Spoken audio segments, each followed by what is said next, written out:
Hello, and here we are with another one of these dev blog entries, and I thought it was a nice little piece to go over through Google Translate. This is on the official Japanese dev blog page for Final Fantasy XIV, a link will be in the description, and it looks at the development team behind the Adventurer Squadron. Previously, you will have seen how much of a fan of the Squadron AI dungeon system I was, especially for leveling DPS jobs, completely avoiding long queue times, up to and around level 50. I have since got everything to level 50 or above, and most of the leveling has been done through these new Squadron dungeons. I usually put on some music and just spam them a few times a day. Anyway, the point of this dev blog post is that they wanted to talk about the trials and tribulations of developing the system in a comedic manner, and they mention a bug in particular they have since addressed with the Arcanist pets. How if you disconnected and reconnected, the carbuncle minions would actually duplicate in number.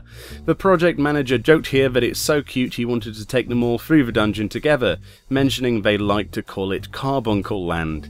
This bug was actually fixed on the 4.1 patch day as pretty much the same time it was discovered, but it's funny regardless. If you can imagine running a dungeon with 6 or so carbuncles, I'm fairly sure it would both be adorable and overpowered. Rose would probably want to just stay in there forever surrounded by the little cute guys.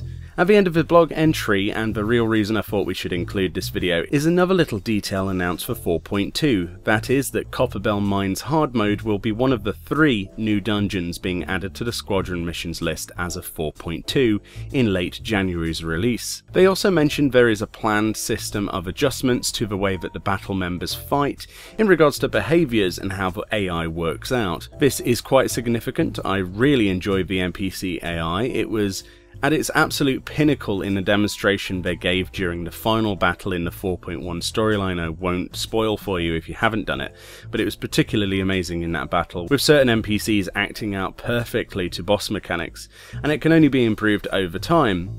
The addition of new dungeons is great. 3 new ones should get us closer to being able to level up solo to the late 50s or even towards level 60 in theory, with comparable XP per hour to such things like Palace of the Dead. Either way, I'm looking forward to one of my favourite additions in 4.1 getting even more love in 4.2.